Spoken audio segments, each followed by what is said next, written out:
Hello friends, हमारे channel पर आपका हार्दिक स्वागत है। तो हाल ही में देश के तीसरे नए सीडीएस ने कार्यभार संभाला। तो ये सीडीएस पद होता क्या है, इसकी देश में क्या भूमिका होती है, तो चलिए आसान से शब्दों में बताता हूँ। तो हाल ही में देश के नए सीडीएस यानी चीफ ऑफ डिफेंस स्टाफ के रूप में जनरल NS राजा सुब्रमण्यम ने पद संभाला है। इससे पहले अनिल चौहान इस पद पर कार्यरत थे, वे शनिवार को रिटायर हो गए हैं। सीडीएस पद होता क्या है? Chief of defence staff Bharat की तीनों सेनाओं के बीच यानी आर्मी, नेवी, एयरफोर्स के बीच तालमेल बनाने वाला सबसे सीनियर मिलिट्री अधिकारी होता है। यह फोर रैंक का अधिकारी होता है। सीडीएस यानी चीफ ऑफ स्टाफ कमेटी का चेयरमैन और रक्षा मंत्रालय की डिपार्टमेंट ऑफ मिलिट्री अफेयर्स का भी प्रमुख होता है।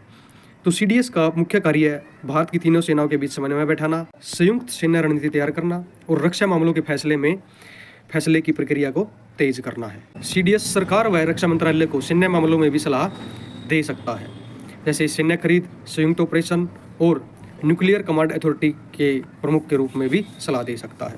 तो इससे पहले दो सीडीएस रहे हैं, जिनमें सबसे पहले सीडीएस जनरल विपिन रावत थे, जिनकी विमान दुर्घटना में मौत हो गई थी।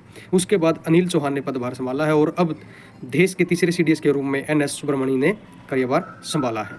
तो चलिए NS सुब्रमण्यम के बारे में आपको बताता हूँ। इन्हें 1985 में गढ़वाल राइफल्स से सेना में कमीशन किया गया था। इसके बाद इन्होंने NDA का सेना प्रशिक्षण भी हासिल किया है।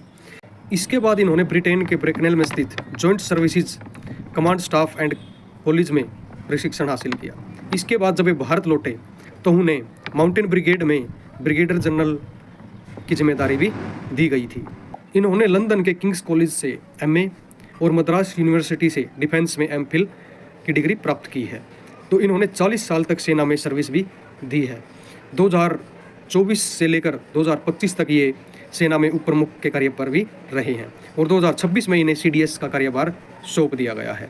तो ये था भाई CDS के बारे में जानकारी। तो मिलते हैं नेक्स्ट वीडियो में, तब तक के लिए जय हिंद, जय भारत।